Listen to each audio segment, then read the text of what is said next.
Okay, and we are live. Welcome to a new episode of All Things Xbox Podcast. Once again, I have Logan with me. Logan, how you doing? Doing pretty good, Jamie. Doing pretty good. Just remembering how much I love Hi-Fi Rush. Yeah, it's going to be an interesting episode because it's pretty much all good news this week, despite the some of the things we're going to talk about. But it's an interesting week because we've got some good news to talk about. A lot of good news, actually. I've also got a review to go over later on in the show for Star Wars Battlefront Classic Collection. You know what? We'll probably get into that sooner rather than later because I've been biting my lip and wanting to talk about this review. But before we get into all the topics, which we have a lot of today, Logan, have you been playing anything interesting this past week? Yeah, speaking of remasters, I've been playing, and of Star Wars in general, I've been playing Dark Forces Remastered, which is incredible. I'm almost done with it. I'm on one of the last two missions, and like I mentioned last time, it's like Doom 64 and Hexen and Heretic and Exhumed Power Slave meets Star Wars. Kyle Katarn, you're an agent. You steal the planets of the Death Star.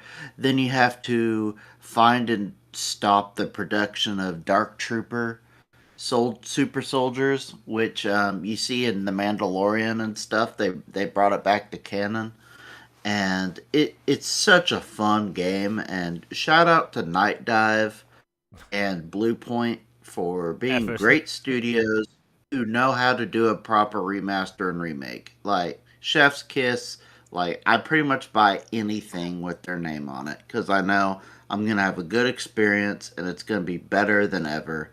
So I've been finishing that up, Brotato here and there, and I'm starting on Unicorn Overlord tonight. Oh, How about nice. you, man? What you been up to? Lots of judgment. That game is freaking phenomenal. For people that are new to the franchise, you can play Judgment without playing the Yakuza titles. You play as the detective in Kumarocho. I butcher that city's name every time, but it's an amazing game. I'm on the final chapter. I put it like this: you know a game is good when you buy the sequel before you finish the first one. Um, Mm-hmm. and like the sequel on Xbox Live is £18 for the digital deluxe version. It's normally £75. So you get all the expansions and all that stuff, and like I'm loving Judgment. It's an amazing game. I've been playing Avatar again. That game does not end at all. But I love that game. There's no game like it when it comes to like vertical open worlds with like huge forests and stuff. And I often talk about like we need those next gen games. I'm doing air quotes. That game is a next gen feeling game. There's no game like that. Um, and outside of that, a little bit of Persona. Been playing a lot of like Japanese games. But outside of that, it's pretty much it. I've been playing a game called Return to Grace. It launched in Game Pass about 3 weeks ago, I think. It's a sci-fi action adventure game. Well, more on the adventure rather than the action. And that is a hell of a game if you're looking for an achievement to get each day in Game Pass. Like you can play that game for every few minutes and get an achievement. So like I'm been stretching that out over the past 3 weeks. But great game. And another game I've been playing, the Star Wars Battlefront Classic Collection, and that's been an interesting game. Before we get into the review, I've been itching to talk about this because people may have noticed that I posted footage of Star Wars Battlefront Classic Collection on Twitter before the game released because I had access to the review copy. I was provided a review copy by Aspire, and bear in mind the things I'm going to say about this game may prevent me from getting future review copies. But I have to be honest because there was a lot of people really anticipating this game. Even though it is a collection of old games, they are some of the most beloved games of all time. These are the games that got a lot of people into multiplayer back with the original Xbox and even the PlayStation 2. So millions of people have been hyped for these Star Wars games. And, they're going to the Switch as well, you know, back on PC as well. So, like, they had so much potential for sales. Before playing it, I thought they could have gotten maybe 10 million in sales. I'm not even kidding. Just off the hype alone. And, Logan, you were saying that you've been playing Star Wars Dark Forces Remastered by Night Dive Studios. Now, I covered that game in an upcoming games video for February, or maybe March. Well, anyway, that game, that had a lot of love put into it. There's no more pixel-based sprites in the game. They went in and made full 3D models of the game characters. The cutscenes have been redone. They've remastered the audio. So Dark Forces Remastered is what I would call, and bear in mind, I haven't played it yet. I've just covered it, but I would call that a definition of a remaster. Like, Logan, the quality of Dark Forces, would you say that's one of the best remasters, or like good? It is phenomenal. Like, to take a game from 95, 97, and like classic Doom era, like original trilogy Doom type scale, and make it to where it has like Proteus style kind of sprites instead of like the old school, like kind of pixelated. And then they've added accessibility features, like once you've completed all objectives, like you can turn it to where the mission will just end instead of you having to manually do some stuff that was kind of a drag in the original to complete a mission, like in addition to just your objectives and stuff. Now it's like, okay, I've completed my tasks.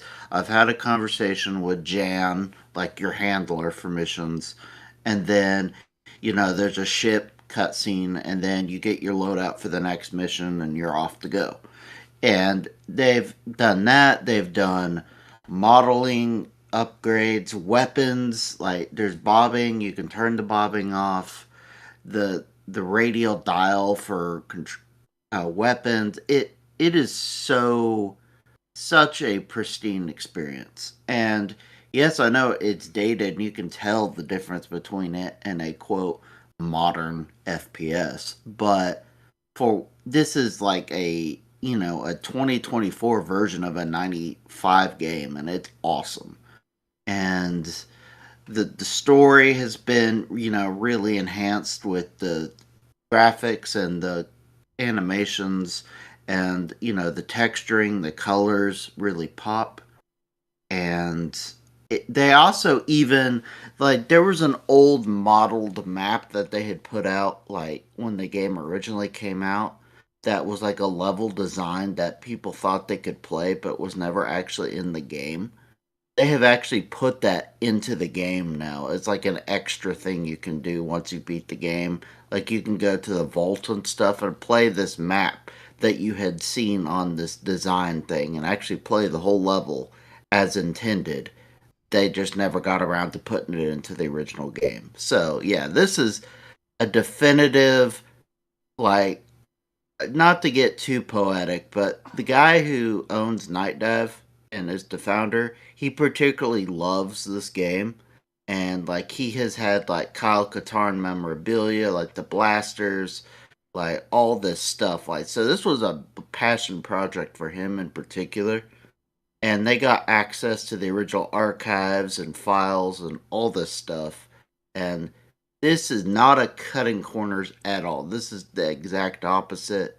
You want to see this game as intended. This is the experience. Now, people listening, keep that in mind, uh, because this Night Dive Studios did Dark Forces, and Aspyr did the Star Wars Battlefront Classic Collection. Now, I'm going to be completely honest. I played the game a day before release. I got the review code literally 24 hours. I think it was maybe 18 hours before the game released. So I was playing the multiplayer with essentially other reviewers and Australians. So I was able to get into matches initially. However, when you play multiplayer games, there's this thing called hit detection. You aim your weapon at another character and you fire, and then let's say that laser or projectile weapon, it hits that character. However, I was firing rockets at other characters and it wasn't even registering. And basically, I'm going to go like this. I'm going to go over all the pros for the game because I can get that out in a few seconds, and then I'm going to go over all the cons. So, the pros of Star Wars Battlefront Classic Collection. They are still fun to play. The gameplay is fundamentally the same as what you've played via backwards compatibility or what you played back in the day. The games do support full 4K 60 frames per second, and I will say on my part, the 60 frames per second were flawless. The 4K looked good. The game has better textures and better lighting. It basically has the PC version from back in the early 2000s. Now that's all the pros out of the way. The download size. Okay. I have a bad feeling about this. Yeah. So the download size. I need to mention this because I made sure to play the original Battlefront games via backwards compatibility before I even got the review code. And I will say this, the difference between playing them in backwards compatibility and the new one, it isn't much. Let's talk about download size. So the download size of the originals is, I think it's 3 gigabytes for Star Wars Battlefront and 5 gigabytes for Star Wars Battlefront 2. In Star Wars Battlefront Classic Collection on Xbox, it was 57 gigabytes. Now, I don't know where all that storage went, because it's not the textures, and it was annoying because you think that they maybe put a lot of work into it with that file size. Anyway, so the original games had 4-player split screen. This game doesn't have that. You have 2-player split screen, local. The main menu crashes constantly, especially in Battlefront 2. You keep getting asked to sign in every time you change menu options. So if you go to click on single player, it asks you to sign in. If you back out, it asks you to sign in. And then if you click on multiplayer or skirmish, it asks you to sign in again. The sign-in process is absolutely broken, and they need to fix that. Bear in mind, I do think everything I'm about to mention could be fixed. But it's 2024. We need to hold studios up to a higher standard, because what I played, and with the hype, people... Anyway, I'll talk about my overall thoughts of it when I've gone over all the bad stuff. Anyway, limited multiplayer servers. Now this is the interesting part. So the big promise of this game was 64-player multiplayer, making Galactic Conquest Online. It would be amazing. However, they only have 3 servers. So at any time there could be 200 to 300 people playing this game. And that blows my mind. The games apparently don't have crossplay. So you have these 20-year-old multiplayer-centric games, some of the most beloved games of all time, and they didn't think to do crossplay, because that would have been perfect. You would have had PC playing with Xbox, Switch, PlayStation, all playing together, these classic games, and they would have had multiplayer servers up and running for years, but they didn't try. And it was very disappointing. The game has major clipping, which the original games didn't have. Now, all games do have clipping, but these remasters, or should I say ports, have more clipping than the original games. The camera spins before you spawn into locations. The spawn points are completely broken. In fact, tomorrow on Twitter, I'm going to post a clip from my multiplayer experience of me trying to get into a multiplayer match. Now, it kind of works like how Battlefield does, so where you capture points and then you can spawn in every time you start a new match with people, or if you die and respawn in. I was just getting the ability to change the viewpoints from spawn locations. I couldn't actually play. And I mentioned before, hit detection. You need to be able to hit other players, and I couldn't. And that's not because I'm a boomer now, or at least I feel like it, and I'm old. It's like, no, I'm still young and healthy, and it's like, these multiplayer games, they weren't recognizing hitting other players. I was playing as battle droids, couldn't hit other players. I used vehicles, and I was driving through other players. Anyway, it's a bare bones port. For 57 plus gigabytes, and I believe it's actually almost 80 gigabytes on PC, you should get more than this. You should get enhanced textures, not the original PC version. What else? Oh yeah, the Galactic Conquest, broken. The menu, broken. Now, during this podcast, I will have footage of space combat, because that was the only time I could get the game to really work. Even playing single player, the game had network issues. I was lagging all over the place playing a single player game. I didn't even know that was possible. Gamers need to demand better. So like, the day after I started playing it, I posted on Twitter saying I think Night Dive Studios should do the Rogue Squadron games because I did a little bit of research. Aspire's Star Wars products are all straight up ports. They aren't remasters. Logan, I think you may remember me saying this in the past that Star Wars Knights of the Old Republic, the widescreen version isn't available on Xbox because of it's just a port. Can you remember me mention that? Yeah, I remember we had a conversation about that, and then how they've ported, Bounty Hunter and some other games, but, they weren't available on Xbox for reasons. Yeah, so basically, for people that don't know, Star Wars Knights of the Old Republic, I'm all over the place today with Star Wars names, got ported to the PlayStation 4 and 5 and Switch about 2 years ago or something, and it's full widescreen support with trophies. And we never got that version on Xbox. It's because I found out about 3 years ago, and I believe this to be true, that Xbox does not allow video games on their platform of existing games that are on the store with the same name. So the KOTOR games on Switch and PlayStation, it's not called Knights of the Old Republic Remaster. It's just called Knights of the Old Republic. So Microsoft already sell that game, the original version, on the Xbox store. So how did the Battlefront games come over? It's just called Classic Collection. They've kind of circumvented Microsoft's, how should I say, store policies probably by just calling it Classic Collection because it's bare bones. It's bare. I went back and forth to play the originals and these, and like the originals play better. That's crazy. And by the way, if you're listening right now and you've been subscribed to Xbox Game Pass Ultimate or Xbox Live Gold for a while, we got those games on Xbox Live Gold about 2 years ago.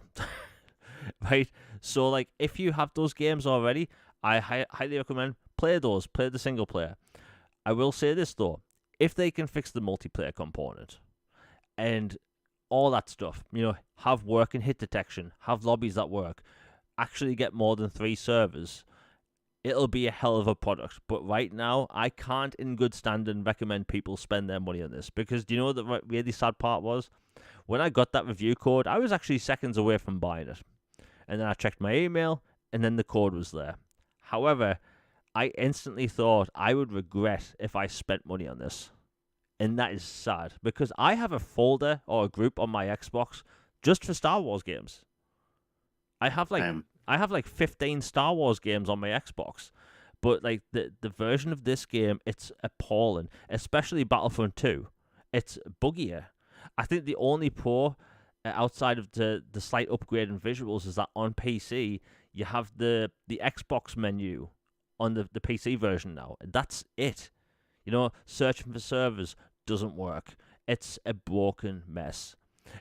So anyway, as I was saying, as I did some research, all of Aspire's Star Wars products are straight up ports. The Force Unleashed game on the Switch, it's just a port of the PSP version. Knights of the Old Republic, it's just a widescreen port. That's all with trophies. What else? Star Wars Bounty Hunter, it's just a port. That's it with trophies. And every single product they've put out that's labeled Star Wars doesn't have any effort put in. But do you know what did have effort put in? Tomb Raider trilogy, also by Aspire. So I think maybe they've had their A team working on the Tomb Raider trilogy, and they've had their Z team working on Star Wars games because it's appalling, man. Like Logan, I told you the other day after I was playing it, like it's a broken mess. Like Logan, I know you were looking forward to playing these games, right? yeah, I was like you. I was really close to buying it, but then I was like, you know what? I saw you were doing a review on it. I knew you'd put your honest heart and feedback into it because I know you love Star Wars as much as I do. So I held off, and I'm very glad I did because, quite frankly, from all the stuff I've been seeing, it is a Halo MCC again. Like it is like an absolute just dumpster fire of a launch.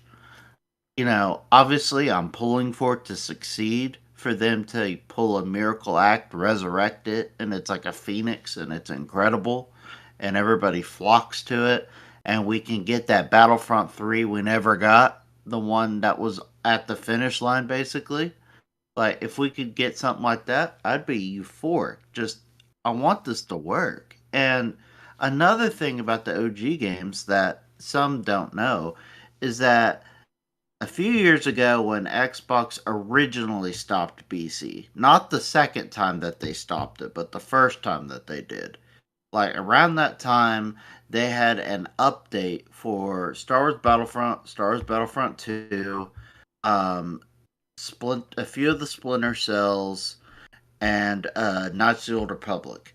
And what they did was, is in the update, they put in some content that had been previously lost because it had been lost in the Xbox Live storefront of the OG Xbox. But they worked a deal with Disney and Ubisoft or whatever to go ahead and put those into the game via updates. And so on the OG version, like I can get Asajj Ventress and Kit Fistu and Jabba's Palace and these maps and characters and stuff that they were saying was put into the collection. It's like I can actually access this on my OG version. So if that's the reason why some people are jumping in, I would caution against that. But for the multiplayer, I would love to play Galactic Conquest again, like with a whole huge party of people. That'd be so much fun, but not like it is, not right now. So just be cautious and yeah, it makes me really wonder what on earth were they thinking they could handle Knights of the Old Republic remake. Like what Yeah. that and that's all I'm gonna say on that before I sound like really harsh and critical. Oh, It's just like what. well, I'll be harsh and critical, like because so many people are excited for Battlefront, and like there's a lot of people who made YouTube videos of them. And my obligation to this review, by the way, was to present a review in the form of a podcast segment. So like my job is done.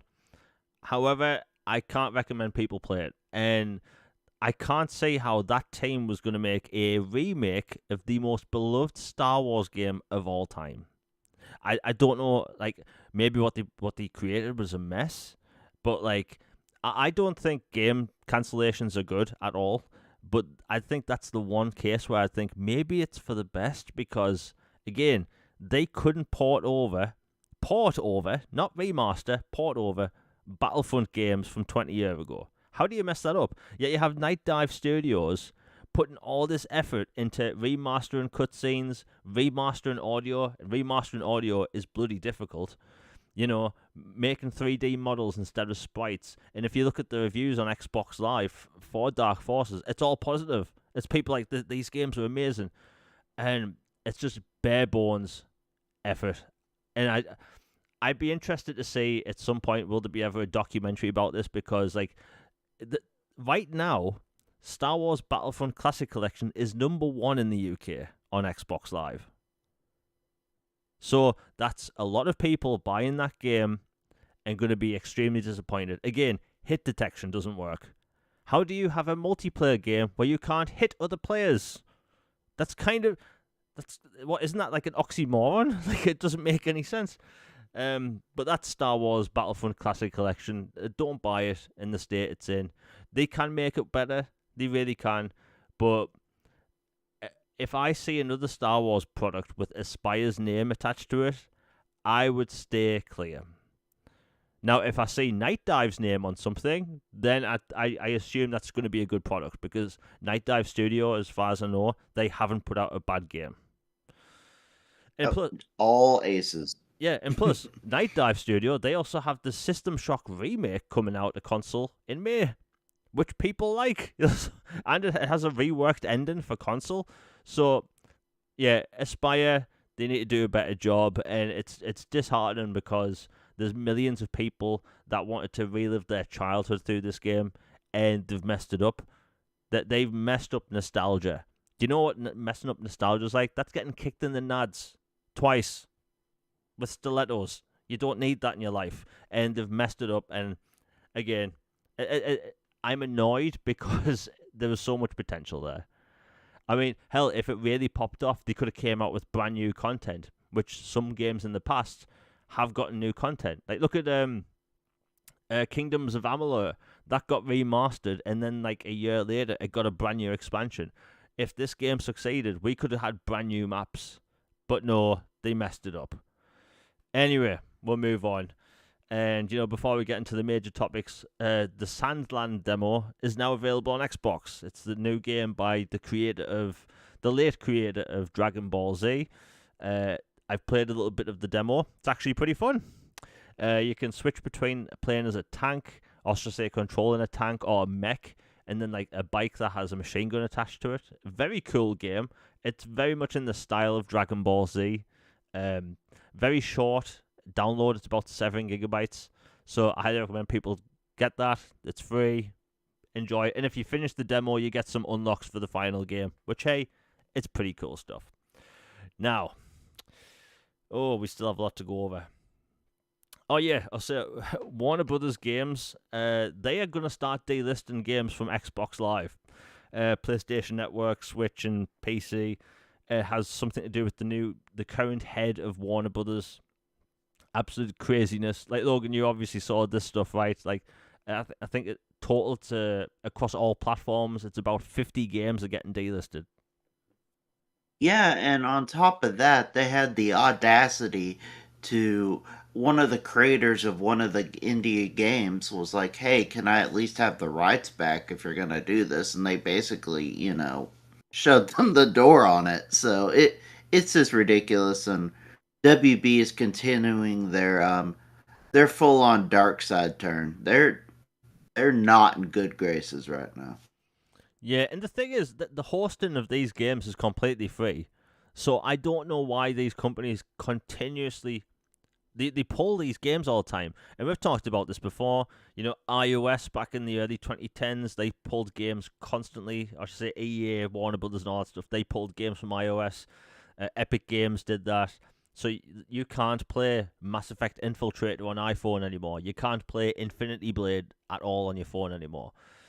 Such a shame. Yeah, and again, more games lost to time. And I went over the list of games that have been pulled by Warner Brothers, and one of them is the third-person action game, Samurai Jack.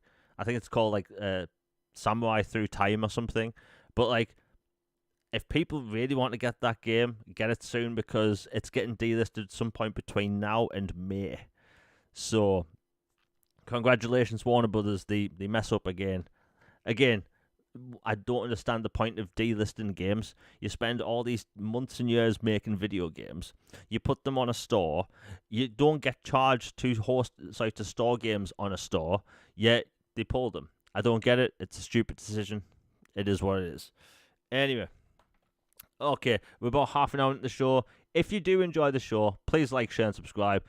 YouTube is an amazing website, but sometimes notifications doesn't get out. In the past few weeks, evidently that's been the truth. Links haven't been going out. So if you enjoy the show, share it, all that stuff. If you want to support the channel with super chats or want anything answered, that's very much appreciated. It does support the channel. Anyway, okay, new Game Pass titles. We actually got a really good list today, which came out of nowhere. So, brand new game, or I should say a year-old game, but it's kind of new. Formula 1 23. I've actually played a little bit of it. If you like Formula 1 stuff, it's a really deep game. I think people should really get into that if you like racing games. The Quarry, finally coming to Game Pass. It's a horror game made by the developers of the Darkness Chronicle trilogy, or whatever it's called. It's massive game. Yeah, super massive games. The Quarry is amazing. Truly an amazing game. Arguably, I'd say it's one of the best horror story games I've ever played. It's basically set in an American summer camp style thing, with I don't want to go over the plot because it does spoil it. But if you like horror and story games, it's gonna be up your alley. It has a bunch of accessibility options. For instance, I am terrible at QuickTime events. I miss them all the time. However, in the Quarry, you can actually change the timer. You can double the amount of time that you have for quick time events. So if you're like me and you hit the wrong button all the time, for some reason, because you have a brain fart, that's not an issue, which is great. Um, what else? Okay, Evil West. So this is a third-person action adventure game where you play as a kind of a vampire hunting cowboy in an alternate early 18, or say mid 1800s New York, or should I say America. It's a good game. If you like action games, it's part Devil May Cry and part Gears. That's the best way I can describe it. Actually, you know Sounds what? awesome. With a little bit of God of War in there. It's a fun game. If you like vampires and all that stuff, you should get it. Hot Wheels Unleashed 2 coming to Game Pass. The first game did really well on Game Pass. Open Roads, which is actually a pretty popular indie game. One of my favorites, Super Hot Mind Control Delete. It's a weird game, but it's an amazing game. It's a first-person shooter where time moves when you move. So you can dodge bullets. You can throw your weapons at people. Like, Logan, did you ever play Super Hot? Yeah, I played Super Hot. I never played the mind control delete thing. Yeah, so the mind control delay thing's basically an expansion and the up-res of it, but it's a hell of a game. Okay. It's a fun game. I recommend people play it. Ark Survival Ascended, so that's the new version, I believe. Diablo 4, that's obviously the big one. And a game called Terra Invictica. That's a strategy game. Looks pretty cool. If people like strategy games with a sci-fi twist, that's that. All in all, I think it's a good week for Game Pass. Personally, I can't wait to play the Formula One game again because again, it was fun. Anyway, okay, last piece of bad news before we get into the major topics. So Saber Interactive has been part of Embracer for a few years now. Embracer has been gobbling up developers left and right for years now. You know, while the whole FTC court case was going on and everyone was calling Microsoft the monopoly, you had Embracer like bought over 128 studios. Right? They had more studios than Microsoft, Sony, Nintendo, and EA combined, which is crazy. But as things were going up towards Christmas, one of their deals fell through with Saudi Arabia. Long story short, Embracer didn't get the influx of money they thought they were going to get, so they've been letting off studios since, shutting down projects such as Time Splitters 4. I apologise as a police car goes past. But they've been shutting down studios, and it's sad to see. Well, Saber Interactive, they make a lot of cool games, and at the minute they're responsible for making Warhammer 40k Space Marine 2, and if you follow me on Twitter, you can tell I'm really excited for that game. Well, I've been worried about them since all this stuff's been going down. Are they going to shut down Saber Interactive? Because Saber Interactive's kind of like I don't know what you call them. They're sort of like a mini publisher / developer. They have a bunch of studios underneath Saber Interactive. Like I think one of the Metro games is underneath Saber Interactive Studios. Well, it looks like that. Excuse me, I'm all over the place.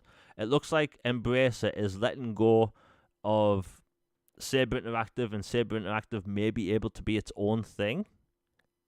So, in my opinion, that's a win. The head of Saber came out and said the games such as Jurassic Park Survival, Warhammer, they are all still coming.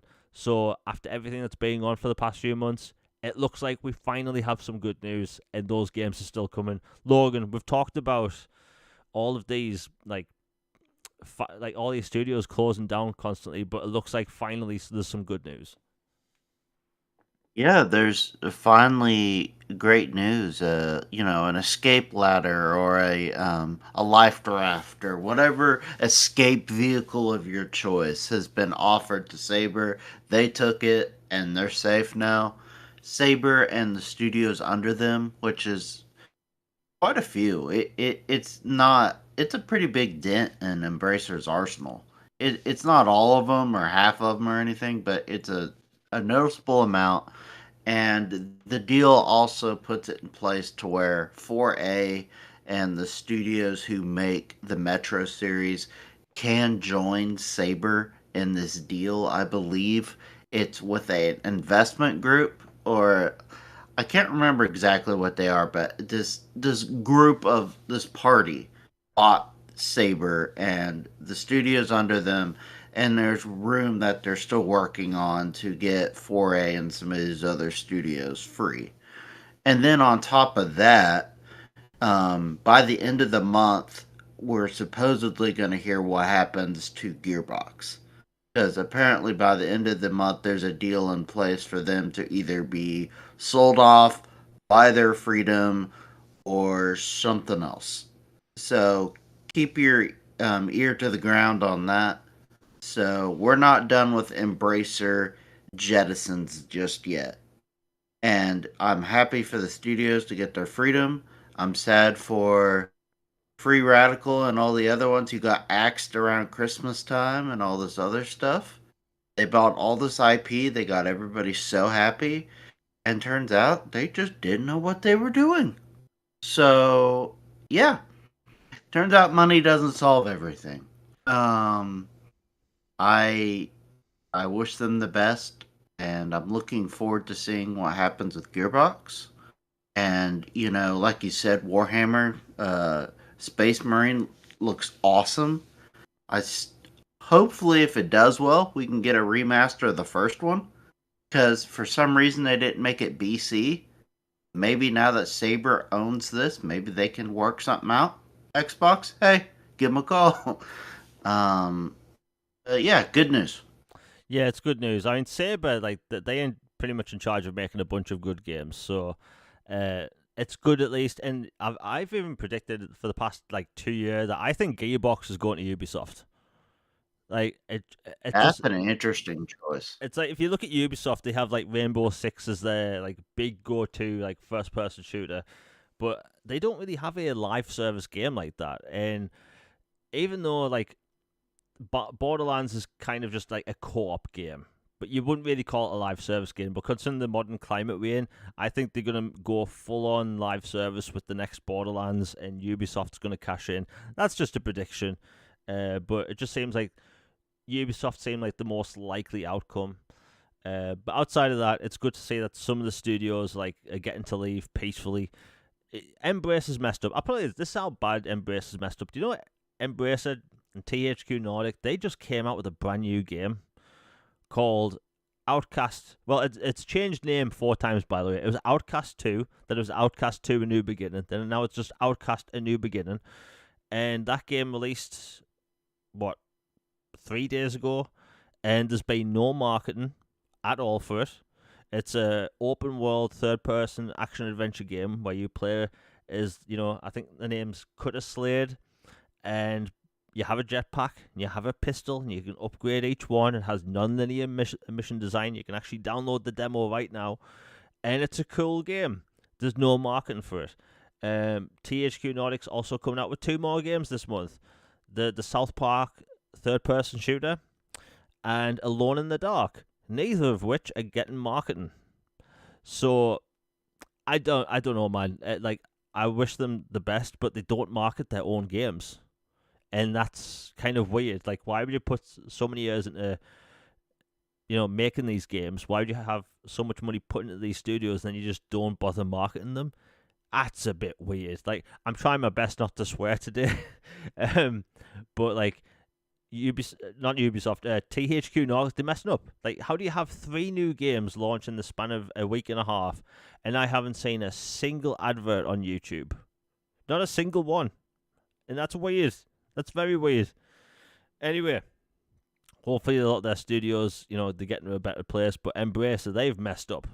Like, more than anyone. Like, if you go down, like, IGN's feed or GameSpot, or pretty much 90% of the gaming news you see online, it's all talking about Xbox and PlayStation and stuff, but like people have been weirdly quiet on the Embracer stuff, even though they have all those studios. It's like, I get it, platform stuff makes more news, gets more clicks, but too many people are ignoring the big news, which is the Embracer stuff, and that's kind of sad to see. Anyway, we'll move on. Oh, we've got some good stuff. And this is pretty much some of the last of the multi-platform stuff for now. Metal Gear Solid. We have some news, and it just came live a few hours ago. So Metal Gear Solid Master Collection Volume 1 came out last summer. I know it wasn't last summer. I think it was like October or something. But either way, people liked it. It's basically, again, straight up ports of those games we already have via backwards compatibility, outside of some menu stuff and also the first Metal Gear Solid game. Well, people have been wondering, like, why would you release these old games without any 4K support, no HDR, any of that stuff? And, they've been putting out little patches since and all that thing. But anyway, they came out today and said these are the future updates for the Metal Gear Solid franchise in general. So they have new games in development. And outside of the Metal Gear Solid 3 remake, they plan on doing more games in the style of remakes, depending on how the third game remake, performs. And honestly, like, Logan, do you think the Metal Gear Solid 3 remake is going to sell well? Um, I think it will sell okay. I don't know if I'll say well or not. It depends on how well it's received, to be honest, because I know the hardcore Kojima stands will get it no matter what. So that's at least, some copies sold. But if it ends up just being a bare bones port or like a refresh 360 version or something like that, to where it's like, why did you just basically repackage this and sell it for twice as much? Then I think people would be rightfully ticked about it. So I'm waiting to see that. But if it ends up, being a really solidly done remaster, then I think it will do quite well. Yeah, so from what I've seen of the remake of 3, it is literally a remake, a one-to-one remake. It's Unreal Engine 5, all the latest features. But it's that same game we used to play, and I think that's fine. You have tons of different kinds of remakes. You have the Resident Evil 2 style remake, where it basically takes the framework of the original, it makes it its own thing. And, some games literally just do one for one. Like, look at Gears of War Judgment. So I should say Gears of War Ultimate Edition. That's essentially a remake. They redid all the cutscenes, remade all the assets, and it is a one-to-one game. So it looks like they may be doing that, and I think it could do well. And I think a lot of, like you said, the Kojima stands will buy it. I love the third game. I think it's going to do well. Honestly, as much as I love Metal Gear Solid 3, I want to see what they could do with a remake of the first game. Because that game's old enough. Well, it needs it. Yeah, it needs us. Like, you have a snake running around where his hands are basically triangles. And his face is his face is made out of 4 triangles, so there's that. Before we continue, we have the first super chat of the day by Pyromad. Thank you very much for the £2. He says Cassette Beasts showcase next Monday. Yes, I'm going to watch that. Cassette Beasts is one of those Pokemon-esque games. I'll just say Pokemon-infused games. I'm looking forward to it. I haven't played Cassette Beasts, but you and other people have recommended it enough that I have it downloaded. I think it's a good thing when you see a smaller game like Cassette Beasts have their own showcase for upcoming content. It proves that they have an active fan base for that game. It shows that it's doing well. I believe that game also launched in Game Pass, so there's an audience waiting for it, and I think it's going to be pretty cool. I already have the stream ready to watch, so that's going to be good. Anyway, thank you for the £2 Pyromad. So Metal Gear Solid, I think Metal Gear Solid has a good, future ahead. I know people like to crap on Konami at every given opportunity, but the fact that they're doing all these things with the Metal Gear Solid games at the minute, it's good. But one of the biggest pieces of news, and this is going back to the collection, it looks like they finally want to look into giving the Volume Collection 1 4K. Now, if you've seen what the first game looks like in the Metal Gear Solid collection, it's a PlayStation 1 game. It's not upscaled properly at all. It's basically taking that original image and literally stretching it to your modern TV size. If you've played a PlayStation 1 game and they've stretched the image like that, you're basically looking at a blur that's more blurry than it should be. But however, you can take original PlayStation games and N64 games, make them natively 4K, and they can still look pretty good. So, like, if you're on PC especially, like, you can play original, PlayStation and N64 games in native 4K, and the games can actually look pretty good. So it's good that they're actually going to continue to support the collection. I have the versions of games from the Xbox 360. That's why I haven't bought them yet. But the fact that they've committed to actually, going to come out with more updates, I'm going to buy them. Plus, it's doubling up on achievements. So there's that. So it's a good time for Metal Gear. I will say this, though, and it's more good news. The fact that they get David Hayter to come back, and he's in all of the trailers now. He's voicing over all the trailers, talking about the games. And I don't know, like, the fact that David Hayter was so upset with the way the whole Metal Gear Solid thing, ended for him, because in Japan, the voice actor for Snake never changed. Kojima continued to work with the voice actor for Snake in Japan, all perfectly fine. Yet, in the US, and for the English version, they changed it to Kiefer Sutherland, and everyone was wondering why. David Hayter wasn't even told about it. He found out the same way we did with the trailer, and that must have been shocking, And I loved David Hayter as Solid Snake and other Snake, whatever. I'm all over the place today with Metal Gear, but it's just exciting because Metal Gear Solid was one of those franchises I wrote off. I thought was completely done. I played 5. It had amazing gameplay. It had an absolute, I'm trying not to swear, dog crap story. Some of the best gameplay ever in a third-person shooter, but like the story just wasn't there for me. But it's good that Metal Gear actually has a future, and there's been multiple hints that Metal Gear Solid Master Collection Volume 2 will actually have Metal Gear Solid 4. Now, that game has a weird history with Xbox because apparently they had a version up and running on Xbox 360. However, it would have required 13 DVDs. So, yeah, that would have been an interesting box set. But yeah, Metal Gear, it's in a good place. Personally, I can't wait for more. And I do say a lot that Metal Gear Solid can't exist without, Kojima. And I think that that's a dangerous precedent because Kojima had a weird relationship with, Konami, and Konami's not perfect. It was a weird, I think it was like a symbiotic relationship gone wrong, and it all went to crap, basically. But there are other creative people at Konami. They are constantly hiring over at Konami for new games, so it's like they do have a lot of talent, and not only Kojima made Metal Gear. There's whole other teams of people that help make those games and help with the writing and stuff. So I think Metal Gear has a great future ahead. And when it comes to more weird games, you have OD coming to Xbox exclusively. You have a new game coming to PlayStation, as well as Death Stranding. So if you're a fan of Kojima and Konami, you're getting both at the end of the day, which is pretty cool. Anyway, we'll move on. But yeah, it's just exciting as a Metal Gear fan because we've been in the dark for so long, Metal Gear Solid 5 came out in 2015? Yeah, 2015. We never had updates for the Xbox One X.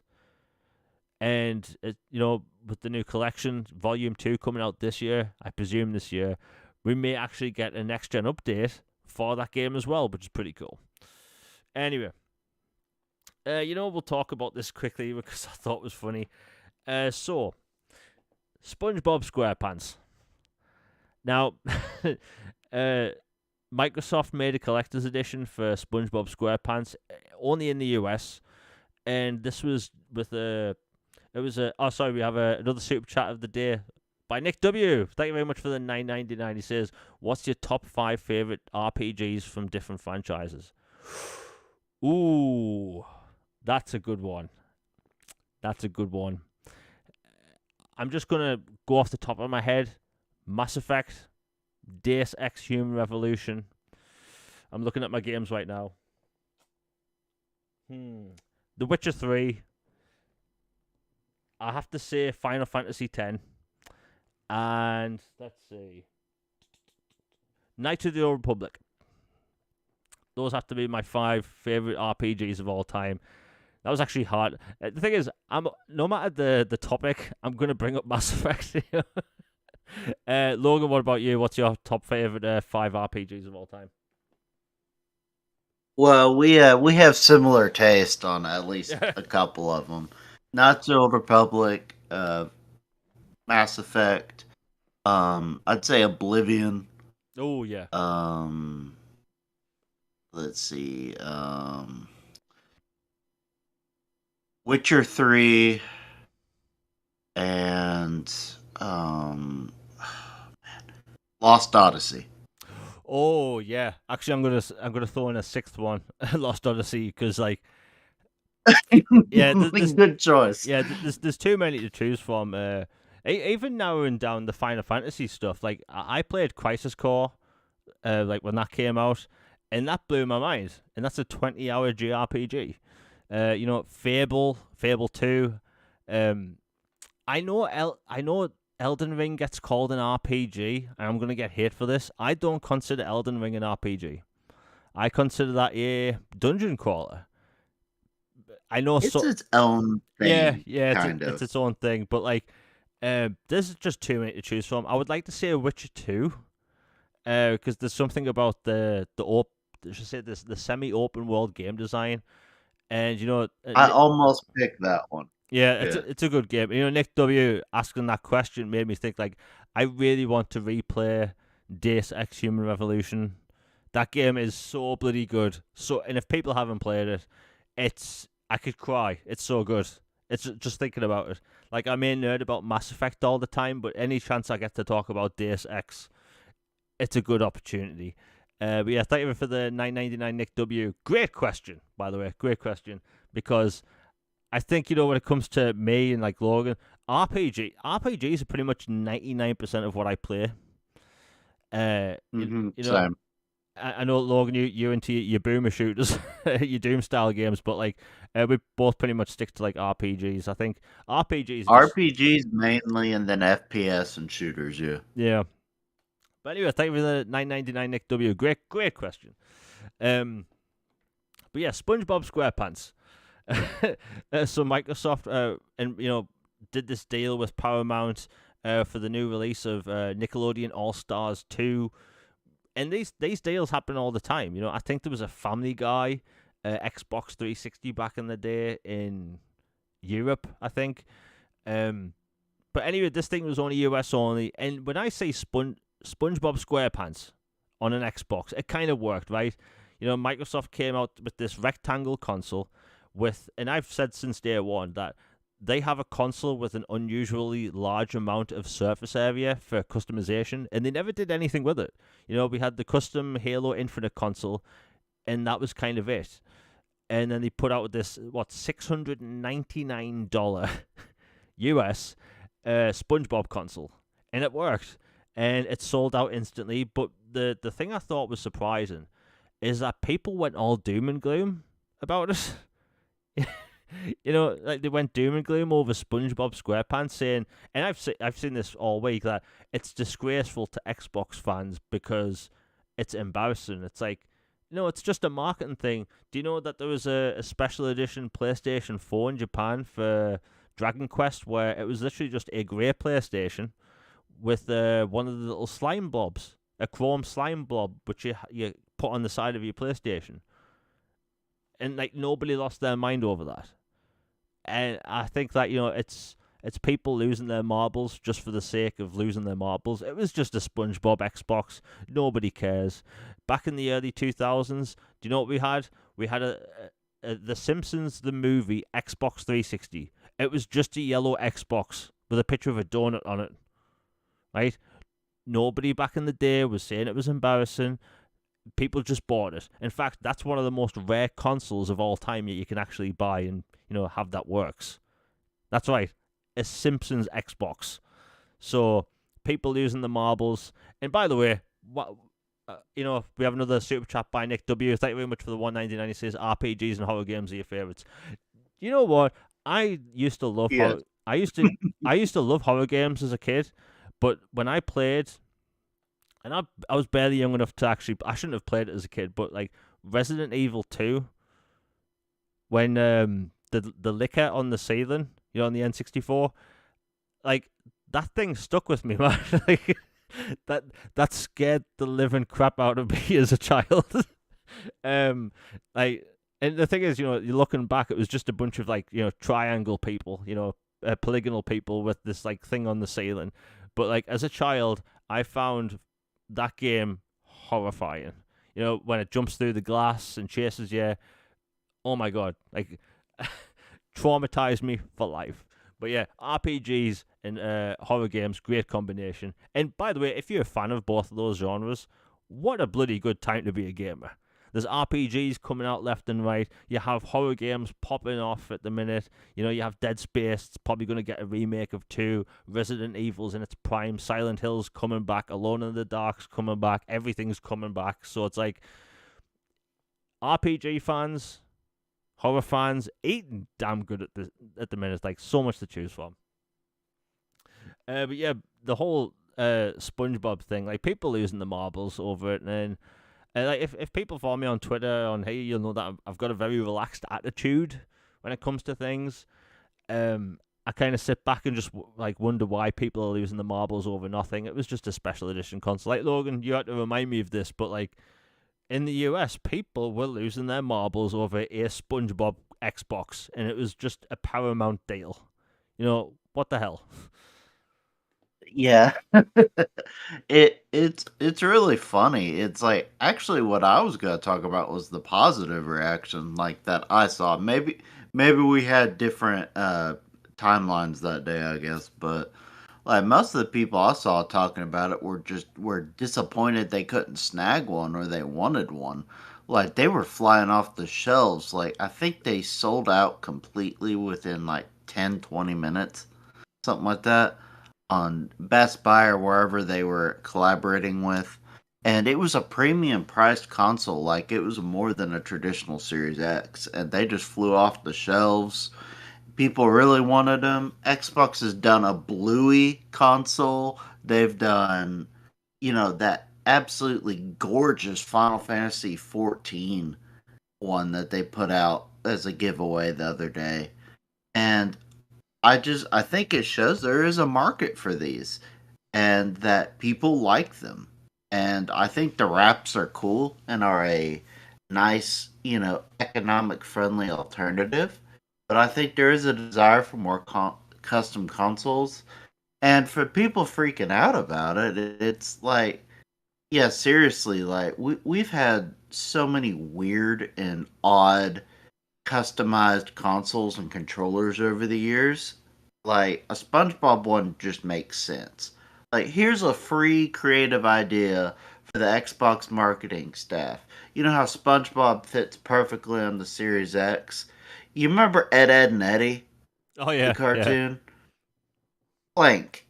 Like seriously, if you made a Plank Series X, I think that thing would sell like gangbusters. It would be ridiculous. And it would be so simple. You just make it look like wood and have a couple little red circled eye looking things on it. It's not that difficult. And like yeah, they've I remember the Sonic movie, they had literally fuzzy Yeah. controllers and like which oh my gosh, I can just imagine you're having like a really intense Halo multiplayer session or something, but then it's like sticky and sweaty and just fuzzy and it just that just sounds awful. But yeah, they've made so many cool stuff, and I think people should let companies have fun. I know having fun apparently isn't gaming anymore, but have fun. Yeah, you mentioned that Final Fantasy 14 console. That thing, beautiful. like, it, It belongs in a museum. yeah, It is yeah. incredible. Like I know it was limited to the US, but like bloody hell, man, that thing was gorgeous. It was like this like shiny like blue crystal looking thing on this gold stand. Like people would buy that. I think it's like one of those scenarios where it's like it's easy money, right? Like granted, I think the wrap idea is really cool. It's a great way to get a custom console without breaking the bank, but like people would buy that. Like I saw a lot of Final Fantasy 14 fans, even from Japan, they were drooling over that thing. So it's like it's just easy money. I don't know why they don't do it, but yeah, SpongeBob SquarePants. Who would have thought that would have been a topic? In all fairness, everyone that bought one, in about 5 years, those people are going to make a lot of money off those consoles. Like, because, like, I put it like this, like, the Halo 4 Xbox 360, I've seen that go for $1,000. Like, It's pounds. a gorgeous console. Yeah, and I wanted one of those back in the day. You know, they were a translucent blue. Uh, in my opinion, that was the best looking Xbox 360 custom console. Stunning thing. That sold out within seconds in the UK. But yeah, SpongeBob SquarePants. I thought it looked pretty funny, and again, that was just US only. Anyway, we'll move on. Yeah, I'm surprised what they haven't done in the UK. A TARDIS Doctor Who Xbox Series X. Oh man, that would totally sell well. Yeah, just the shape of it. You know, personally, I do not like Doctor Who. Uh, I'm sure the UK government, they're gonna like break through my windows and take away my passport for saying that. Even though I'm like a huge sci-fi fan, I don't like Doctor Who. I think it's garbage, trash fire. Anyway, we'll move on. Okay, yeah. This is gonna be funny. Oh no, we'll talk about this first. So, Final Fantasy VII Rebirth. It's obviously going to be one of the biggest games of the year. And you know, I've advocated for Final Fantasy on Xbox for years. So has Logan. I think that, you know, you have these franchises like, you know, Persona, which was locked to basically one platform, and you know there was the offshoots on the DS and stuff. But Persona has this like huge fan base on Xbox now, where I can go on Twitter and there's people in the Xbox community. They have Persona profile pictures. They post Persona memes and all this stuff.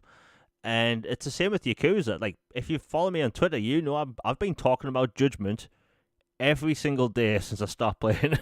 Like, it's so good. In Final Fantasy, like, Square Enix has the opportunity to do that with Final Fantasy. And by the way, cards on the table, I think Final Fantasy VII Remake looks amazing. It genuinely looks amazing. So does Rebirth.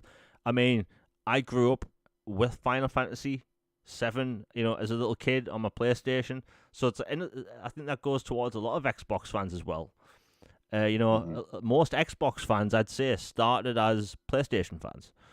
And, you know, Final Fantasy VII has always been a household name. Like, that was the definitive, like, changing moment in the late 90s for JRPGs. You know, you didn't have these fantasy settings anymore. It was like this, like, I don't want to call it cyberpunk, but it's like gritty, you know, gritty, lived in, sort of more realistic, and it was like full 3D. It was game changing back in the day, and like the remake looks bloody amazing. And this isn't going to be one of those things where I'm going to hate on it because it's a PlayStation game. It's like, no, it looks damn good, and I want it to come to Xbox. And you know, all of PlayStation's like, how should I say, contracts or whatever they have with the game aside, like Square Enix has the opportunity to make their fan base bigger.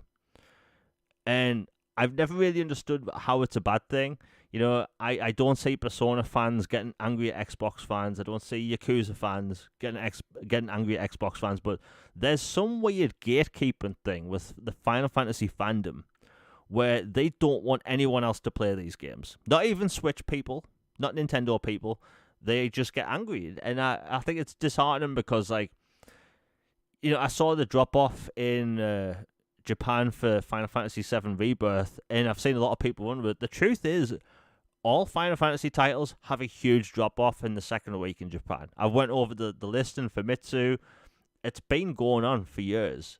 But the truth is that when Square Enix puts out, let's say, Final Fantasy, I'm just going to say Final Fantasy IX Remake, and let's say they only put it on PlayStation, they aren't selling Final Fantasy IX Remake to, let's say, 60 million PlayStation owners. They're selling it to a small portion of that. Like, not everyone that has a PlayStation wants to play Final Fantasy. In fact, most people that buy PlayStations and Xboxes, they get them for FIFA. They get them for Call of Duty and Madden. They don't care about JRPGs. They don't care about anything else, actually. They just want to play one of those few games. So, like, I think Square Enix, like, they have committed to Xbox that they are going to bring more games over. And, like, look, I'll be honest.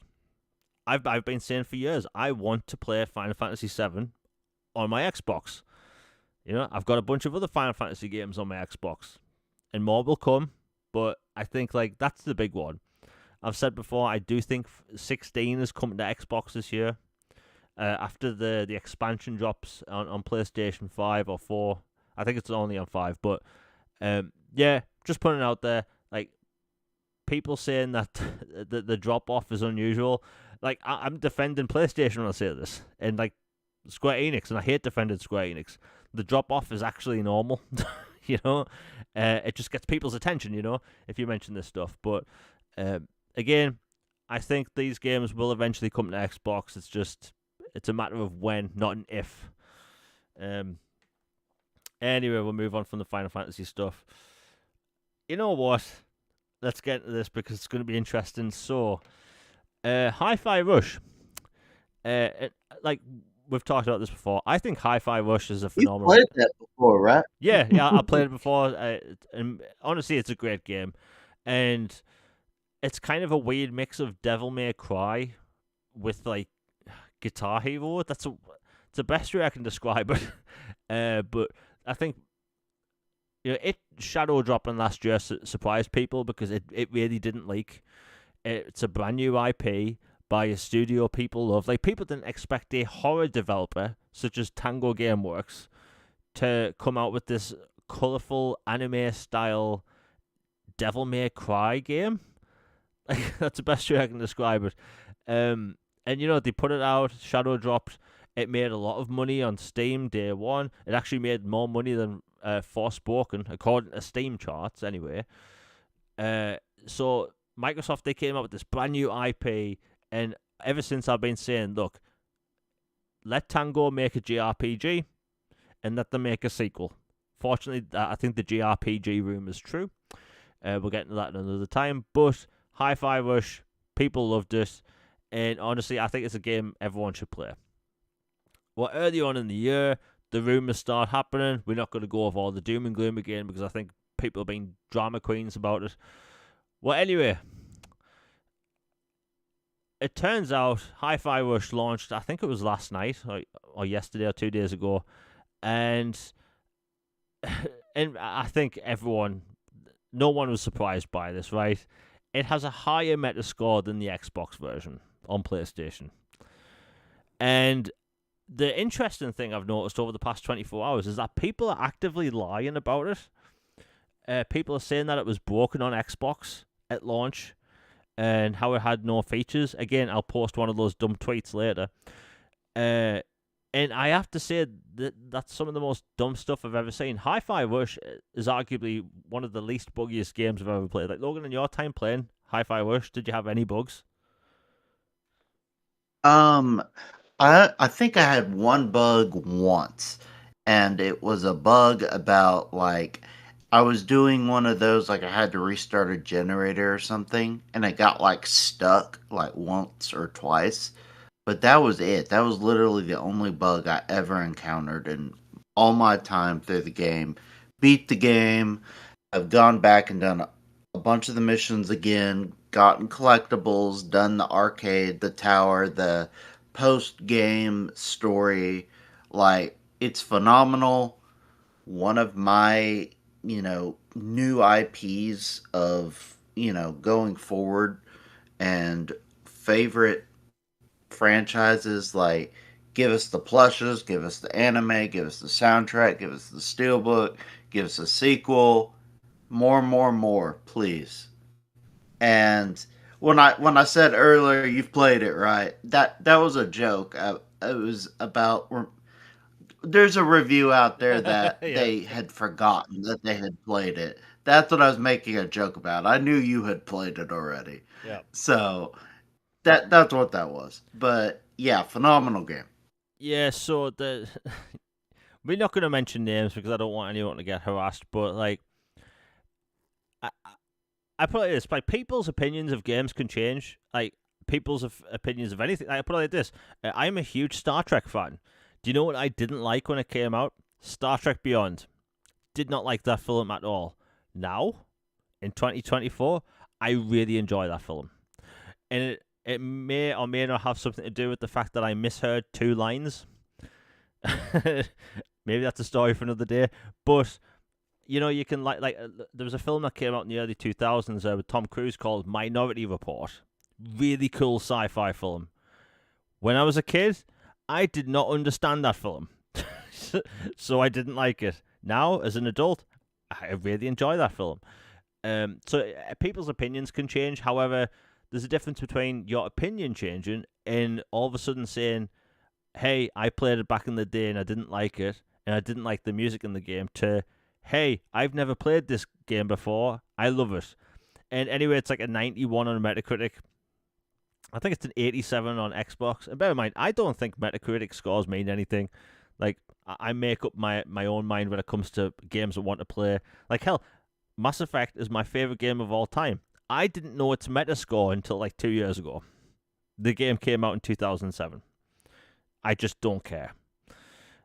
But it is weird, and we all kind of predicted this. And like, the whole Xbox tax thing has been coming up again. Do I really think there's an Xbox tax where there's journalists around the world, actively against Xbox? Like, they all DM each other?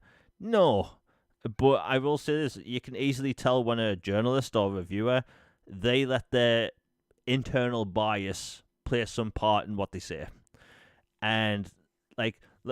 Logan, I'm sure you remember this as well last year.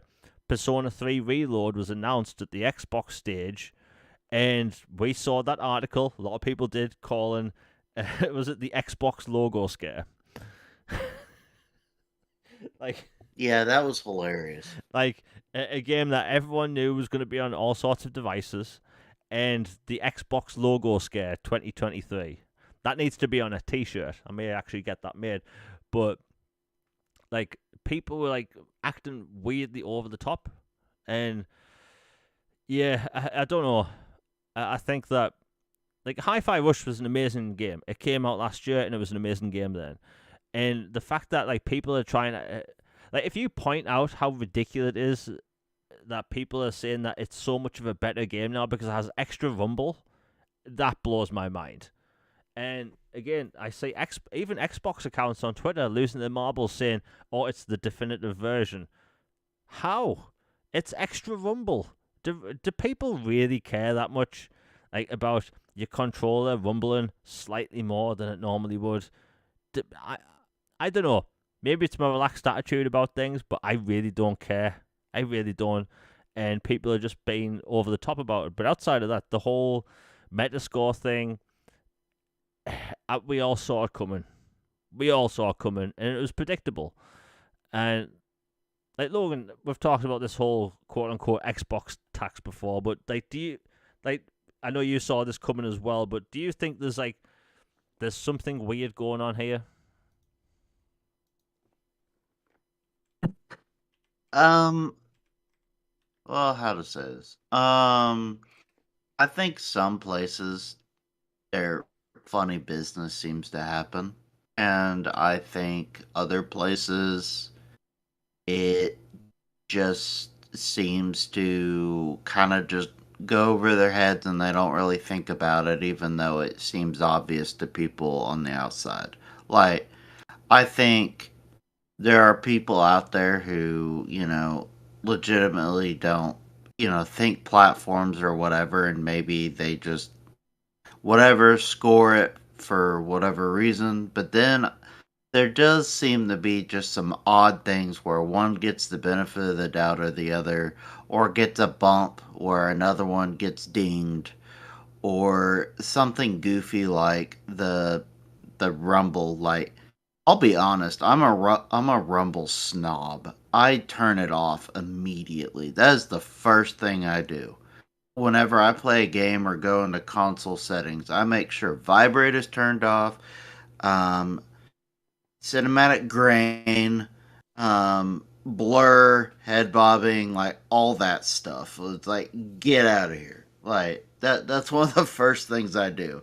So to me, if I had to play a game and the controller was constantly to me the whole time, it would be miserable to me.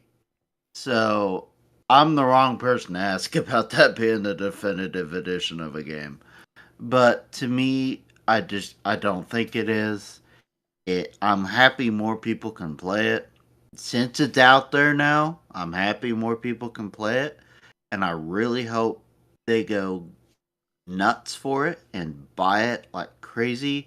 And then once Switch 2 comes out, that they buy it like crazy. Because I really just, at the end of the day, want more Hi Fi Rush.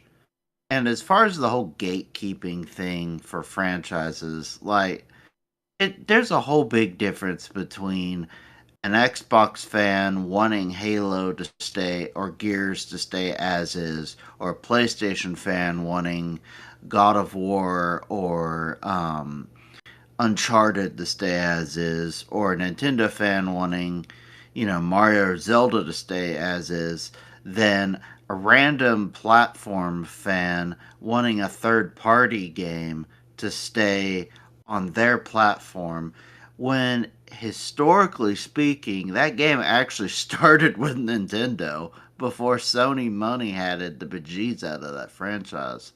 So just like they did with Tomb Raider, like Tomb Raider was on Sega stuff for a while, and we all know how that turned out for Sega. So it's just funny, and it is what it is. And they'll bury their head in the sand, and pretend it didn't happen, or they'll block everybody, or they'll call everybody toxic or doom and gloom, or well, why can't we all just be this or this and sunshine and kisses and rainbows, kumbaya? But it's it's obvious for those who are paying attention what's going on. Yeah, it's weird because it's kind of an unprecedented time, really. You have these Xbox games going to other platforms, and I talked about like back in early January, like why I think Sea of Thieves, for instance, was going to PlayStation. I think like Microsoft kind of figured out that they've maximized possible like large sales potential of Sea of Thieves, and Phil Spencer essentially said that Hi-Fi Rush was a shadow drop.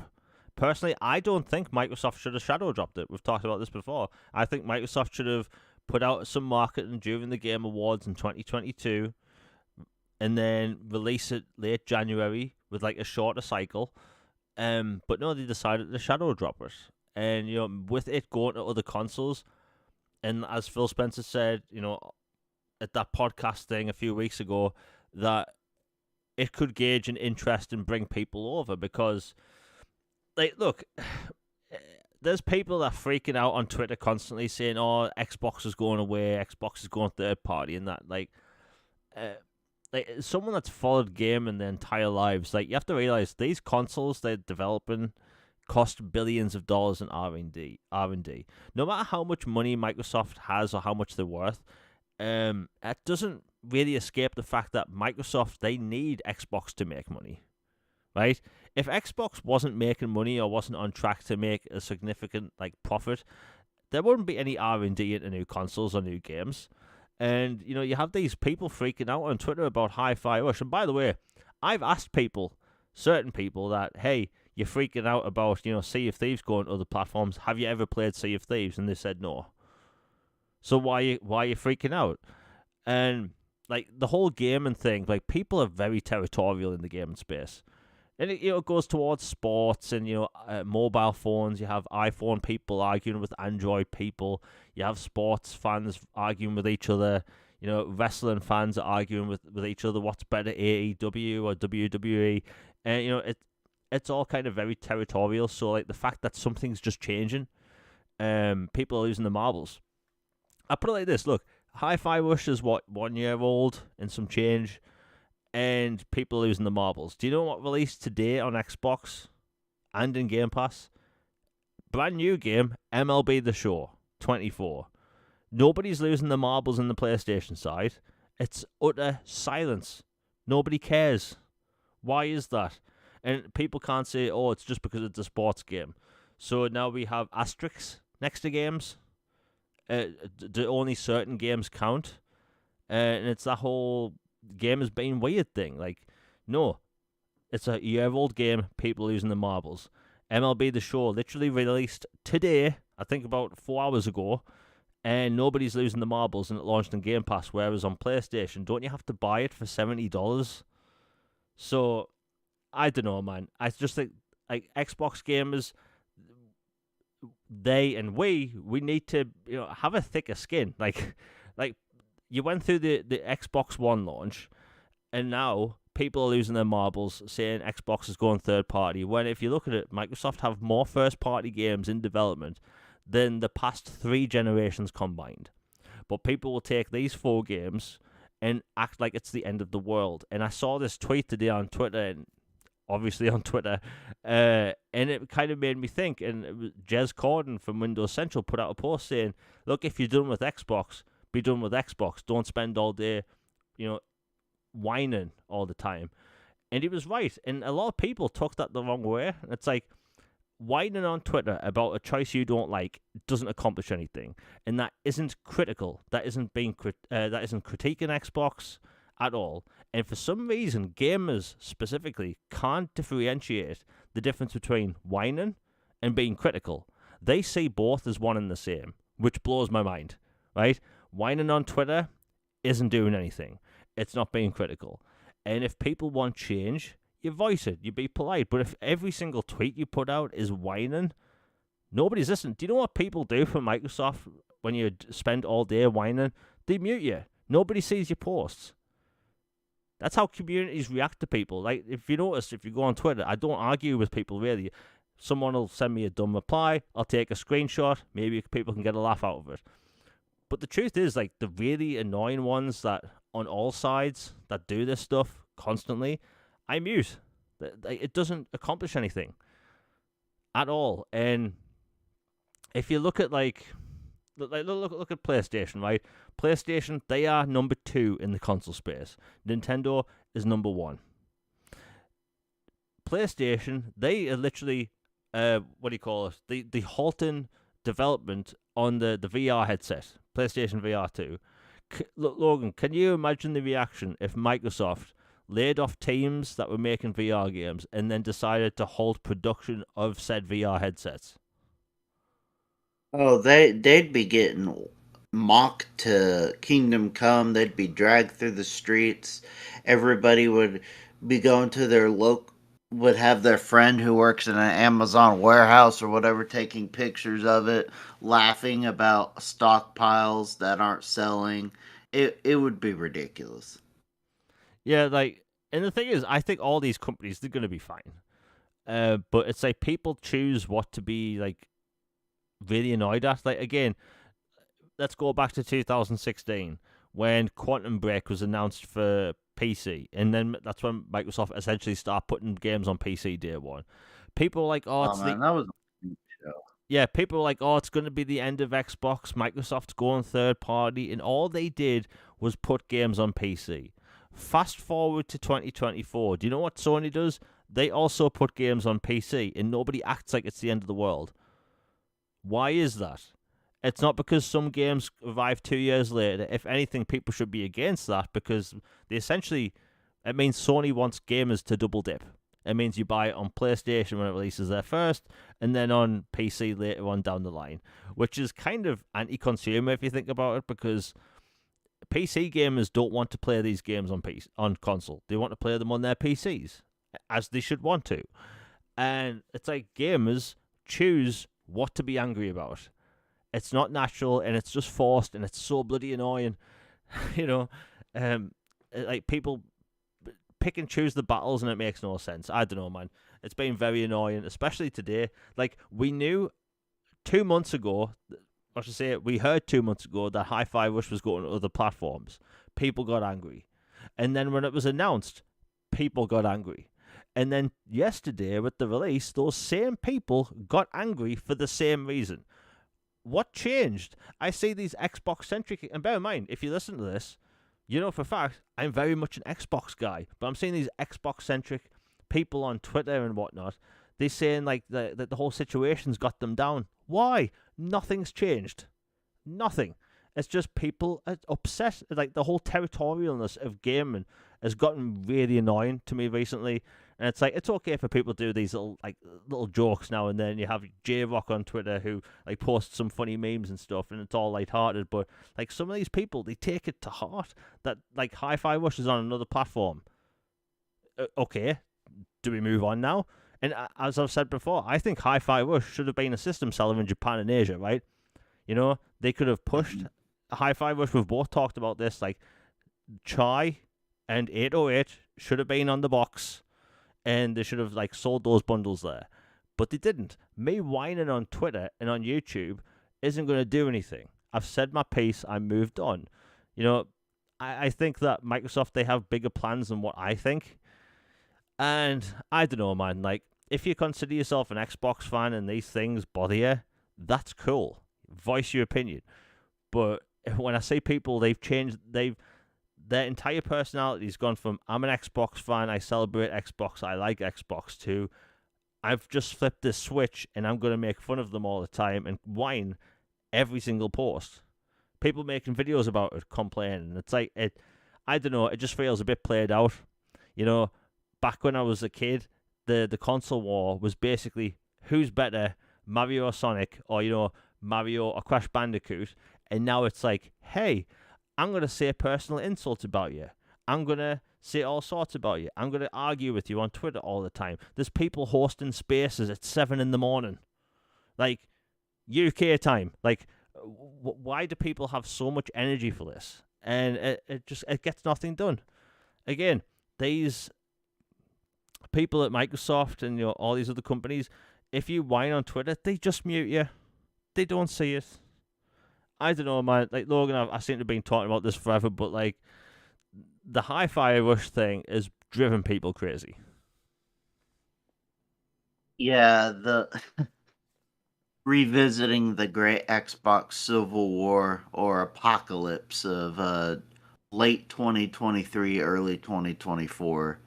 It was an absolute like it almost like was a reflection of like the bubble, like of the pandemic, where it's like all this stuff happened in a few year span that felt like a decade. If it was like that on like a microscopic level in this community, and on the other side of it, like there's been so many people who have turned tables or flipped sides, or they're just like they go from super pro to super anti, and just like toxicity and anger. And I get voicing opinion. I voice my opinions when I like something, and when I don't like something, it's known. Like I'm very blunt about that.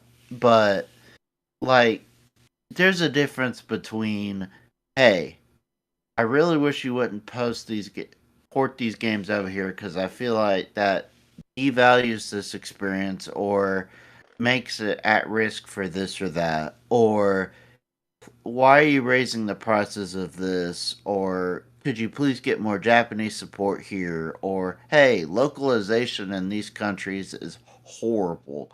Could you, throw a bone over there and help these people out? Like voicing stuff like that and, complaining about issues and problems is one thing, or saying your piece and being done and moving on. Have an event and you're just done.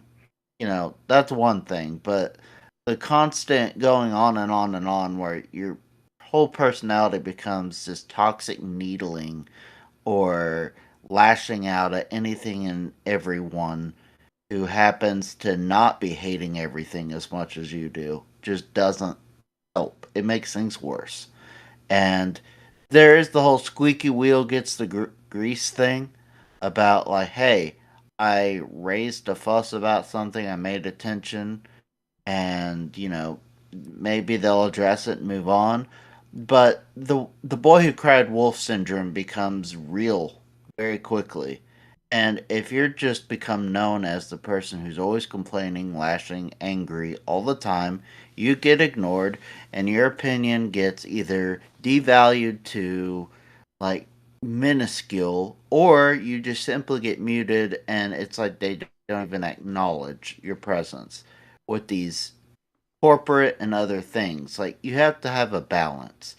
Like at the same time, don't be a royal sunshine pumper when, be some company's sycophant or whatever, to where it's just like everything they do is glorious, all hail, there's nothing ever wrong, and if you dare say something's wrong, you are heathen and blasphemous, and, like, there's a balance to this, and logical, reasonable people find balance. That's all I have to say about that. Yeah, and one of the reasons why it really annoys us is that people are losing the marbles, because if you go down any thread of like the whole Hi-Fi Rush thing, people say these exact things. They're going to stop making Xboxes. Third-party support's going to get worse, and it's like I don't like to say the obvious thing every single week. Third-party support on Xbox has never been as good as it is now, right? It could always be better. We all know that, right? The whole JRPG situation. We've talked about this a million times. There's only so many different ways you can flog a dead horse, but like we obviously want more JRPGs to come over. But the truth is, there's more coming over. One was announced for Xbox not long ago, and this is a brand new game. It's coming to Xbox next year, I believe. Yep, next year. It's called Lost Helden. It's arguably one of the most interesting looking JRPGs in a long time. It's in the style of a PlayStation 1 game, with a very unique hand-painted art style. It's made by some of the developers of the old Final Fantasy games, and that's coming to Xbox, right? The new game by Yulden.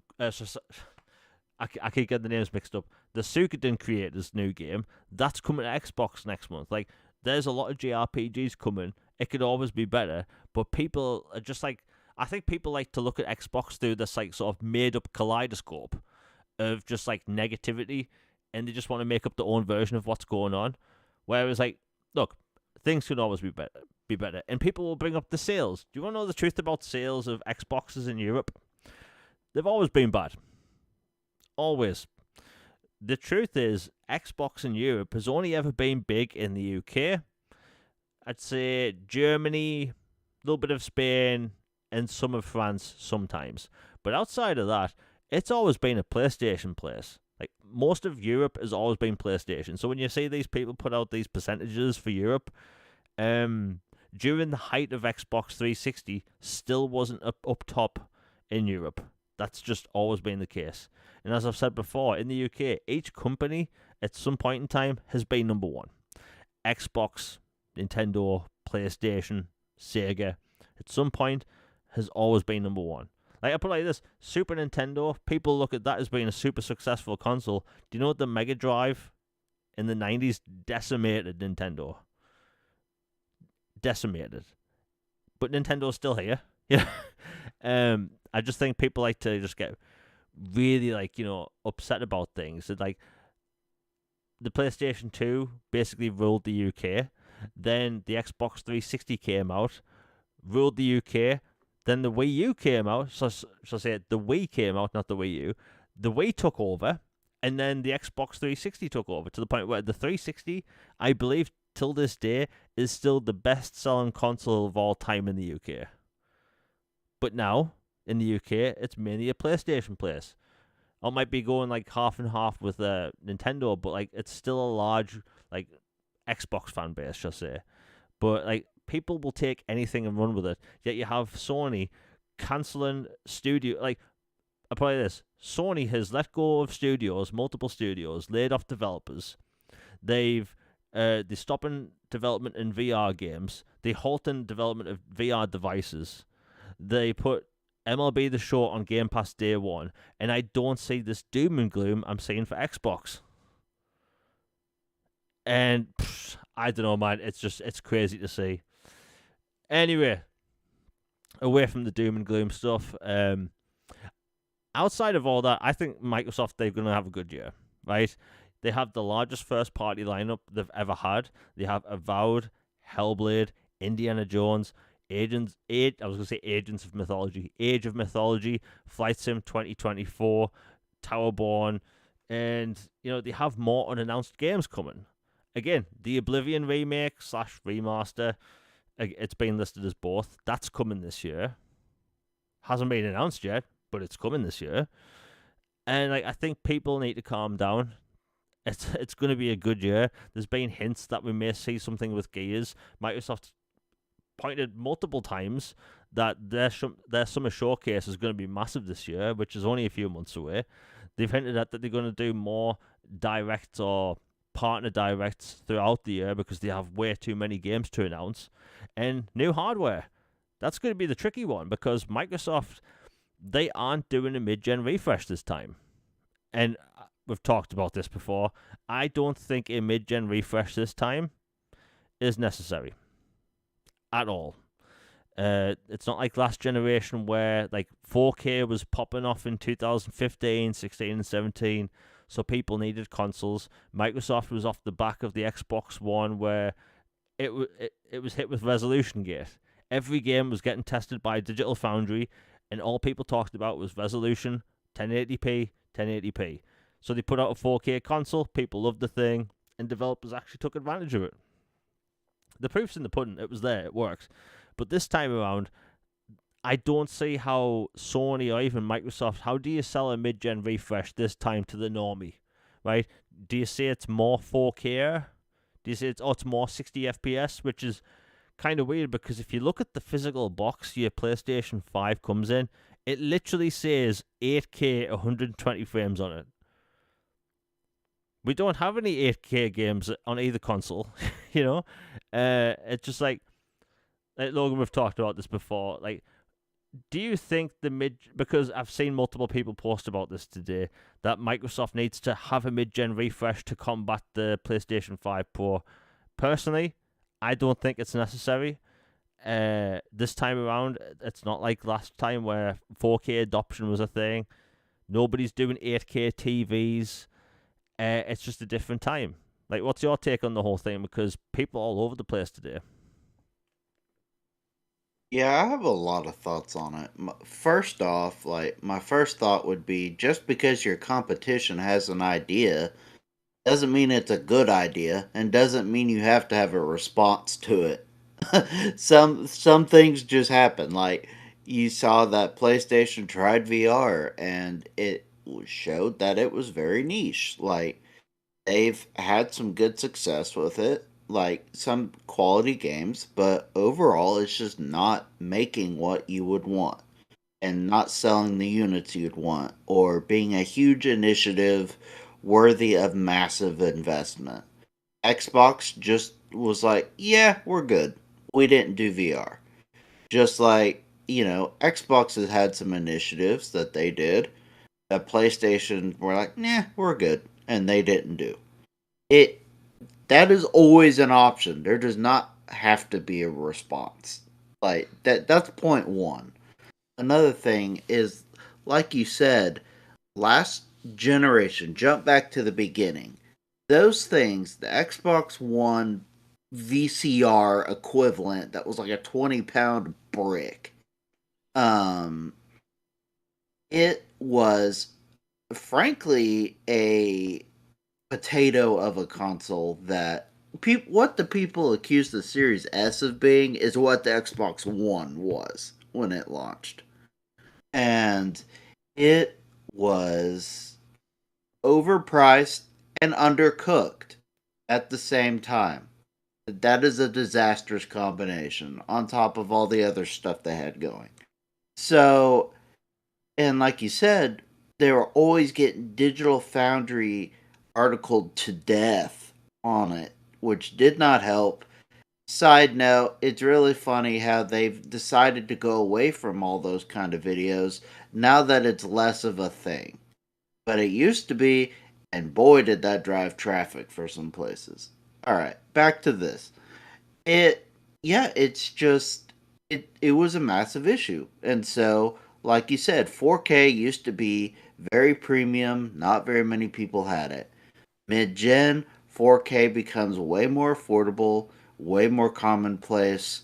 Hey, maybe we should make this glorified 360 and turn it into an actual, I don't know, next gen console. And they did with the Xbox Series, with the Xbox One X. The One S helped. The One X is really where they made the leap. And it was a huge leap forward. great, really saved Xbox's bacon on that generation, and you could see a vision going forward for success. And then the PS4 Pro obviously was better than the PS4, but mine started sounding like a helicopter taking off anytime I tried to play God of War. It it's still like those things were just not where they needed to be. And now you're here and they're still not fully maxed out. Like I know we go back to 360 generation all the time. It makes us, sound like we live on a porch and we're old or whatever, but it there was a reason that generation lasted so long. They were able to milk every last drop out of those things. Like at the end of the generation, my goodness, Halo 4 still holds up even on the 360. It and Gears 3, some of these titles, Witcher 2, were gorgeous on 360.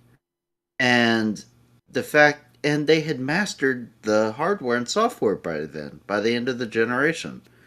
This generation had a terrible start with this whole pandemic thing that kind of happened, and not being able to work together, work from home, and production lines being cut, shortages of chips, manpower, all this stuff. It basically was a 2-year handicap stunt on development. Okay, so now you're to this point. We haven't even maxed these suckers out or gotten anywhere close. We don't need a mid-gen refresh. Like I don't know very many people, if any, just normal individuals who would have an 8K capable displaying device or anything like that. So the idea of trying to crank out something like that or charging an extra $200 just for slightly better frame rates when nothing else is really changing just seems ridiculous and like a failing proposition to me. Just make a mobile device or a hybrid device or wait till next gen. Maybe get an early start on next gen. Otherwise, you're wasting your time, you're wasting everybody's money, and it's just a, well, they did it, so we have to do it kind of thing. Sorry that was long winded. No, no, nail on the head because, like you said, because they do it, we need to do it as well. And I'm saying that already. Like, look at last gen. The PlayStation 4 Pro came out in 2016. Yeah, 2016, and people were losing their mind saying Microsoft need to do something now. And then a year later, they came out with the One X, and it was not just better in build quality, but it was far more powerful. You had games like Red Dead Redemption 2 running at native 4K. It had way more 4K games and way more 60 frames games, but that was the mid-gen refresh, and that worked out for them. But like this time around, people are still waiting for all these consoles to, be fully utilized. You have a lot of gamers still on last generation because let's be honest, there aren't there aren't too many games that utilize next gen power to its like somewhat fullest. And at the end of the day, like I see more gamers posting about what they play and looking forward to what games they're looking forward to and that, but then like I don't see people clamoring for like a mid-gen refresh for what, ray tracing at 60 frames. And people keep bringing up GTA 6, by the way. It's so annoying. No, I hate to be the bearer of bad news. GTA 6 is not going to be 60 frames on any console. That's just not. Rockstar's proven in the past. Like, look, remember GTA 5 last generation was popping off every single day? And do you know what they did when the Xbox Series, I should say Xbox One X and PlayStation 4 were a thing? They did nothing. They didn't even get updated. Why? Because they couldn't charge for them. And I still run with this theory, by the way, that we didn't get patches with those consoles because Rockstar couldn't have been the only developers to charge for them. So they waited a whole generation to put out 60 frames versions, and the same bloody thing's going to happen this time. We're going to get 30 frames per second GTA, and then we're going to get a 60 frames version with the next generation.